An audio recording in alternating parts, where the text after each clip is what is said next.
नमस्कार दोस्तों। हमारे सनातन धर्म में हर व्रत और पूजा का एक विशेष महत्व होता है। कहा जाता है कि सच्चे मन से की गई पूजा और व्रत कभी व्यर्थ नहीं जाते। हर व्रत के पीछे एक पवित्र कथा और एक सीख छिपी होती है जो हमें जीवन में सही रास्ता दिखाती है। इन्हीं पवित्र व्रतों में से एक है दशा माता का व्रत। यह व्रत विशेष रूप से महिलाओं द्वारा अपने परिवार की सुख समृद्धि और अच्छी दशा के लिए किया जाता है। मान्यता है कि जो भी स्त्री श्रद्धा और विश्वास के साथ दशा माता का व्रत करती है और उनकी कथा सुनती है, उसके घर की बुरी दशा भी सुधर जाती है और घर में सुख, शांति और समृद्धि का वास होता है। तो आइए श्रद्धा और भक्ति के साथ सुनते हैं दशा माता की यह पवित्र और पारंपरिक कथा। दशा माता की कथा बहुत समय पहले की बात है। एक नगर में एक गरीब दंपति रहता था। पति मेहनत मजदूरी करके अपने परिवार का पालन पोषण करता था और उसकी पत्नी बहुत ही धार्मिक और सरल स्वभाव की थी। वह स्त्री भगवान में बहुत विश्वास करती थी और रोज सुबह उठकर पूजा पाठ किया करती थी। लेकिन उनके घर की आर्थिक स्थिति बहुत खराब थी। घर में हमेशा पैसों की कमी रहती थी और कई बार उन्हें 2 वक्त का भोजन भी मुश्किल से मिलता था। एक दिन वह स्त्री पानी भरने के लिए नदी के किनारे गई। वहां उसने देखा कि कुछ स्त्रियां बड़े श्रद्धा भाव से पूजा कर रही थी और माता की कथा सुन रही थी। उस स्त्री ने उत्सुकता से पूछा, बहनों, आप लोग किस देवी की पूजा कर रही हैं? तब उन स्त्रियों ने कहा, हम दशा माता का व्रत कर रही हैं। यह व्रत करने से घर की बुरी दशा भी अच्छी हो जाती है और माता की कृपा से परिवार में सुख समृद्धि आती है। यह सुनकर उस गरीब स्त्री के मन में भी माता के प्रति श्रद्धा जाग गई। व्रत की शुरुआत उसने निश्चय किया कि वह भी पूरे नियम और श्रद्धा से दशा माता का व्रत करेगी। अगले दिन से उसने स्नान करके साफ कपड़े पहने और माता की पूजा शुरू की।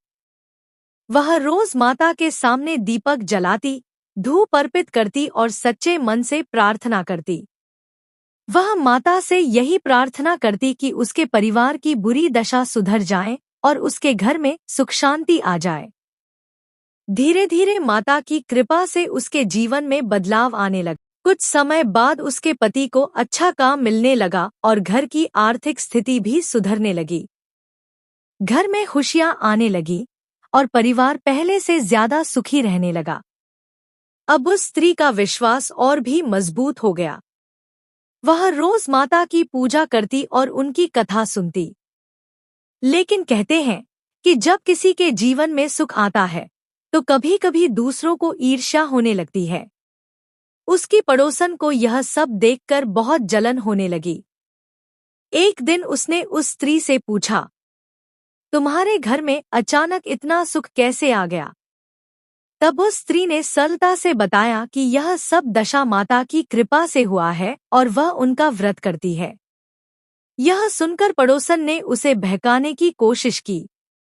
उसने कहा, इतने नियम और पूजा की क्या जरूरत है? कभी कभी पूजा न करो तो भी कुछ नहीं होगा। धीरे धीरे उस स्त्री ने उसकी बातों में आकर पूजा में लापरवाही शुरू कर दी। जैसे ही उसने माता के व्रत और पूजा में ढिलाई की, उसके जीवन में फिर से परेशानियां आने लगी। उसके पति का काम बंद हो गया, घर में पैसों की कमी होने लगी और परिवार में कलह बढ़ने लगी। अब वह स्त्री बहुत परेशान रहने लगी। कुछ दिनों बाद उसे अपनी गलती का एहसास हुआ कि उसने माता के व्रत और पूजा को हल्के में लिया। एक दिन वह मंदिर गई और माता के सामने हाथ जोड़कर रोने लगी। उसने कहा, हे दशा माता, मुझसे बहुत बड़ी भूल हो गई। मैंने आपकी पूजा में लापरवाही की। कृपया मुझे क्षमा करें। उसने सच्चे मन से माता से क्षमा मांगी और वचन दिया कि अब वह पूरी श्रद्धा और नियम से व्रत करेगी। माता उसकी सच्ची भक्ति से प्रसन्न हो गई। धीरे धीरे उसके जीवन की सारी परेशानियां दूर होने लगी। उसके पति को फिर से अच्छा काम मिल गया और घर में सुख शांति लौट आई। उस दिन से उस स्त्री ने हमेशा श्रद्धा और विश्वास के साथ दशा माता का व्रत करना शुरू कर दिया। इस कथा से हमें यह शिक्षा मिलती है कि भगवान और देवी देवताओं की पूजा हमेशा सच्चे मन और श्रद्धा से करनी चाहिए। यदि हम विश्वास और नियम के साथ पूजा करते हैं तो भगवान जरूर हमारी सहायता करते हैं और हमारे जीवन की बुरी दशा को अच्छी दशा में बदल देते हैं। दशा माता की कृपा से घर में सुख, शांति और समृद्धि का वास होता है। जो भी श्रद्धा और भक्ति से दशा माता की यह कथा सुनता या पढ़ता है, उसके घर में कभी दुख और दरिद्रता नहीं आती और माता की कृपा हमेशा बनी रहती है। बोलिए, दशा माता की जय।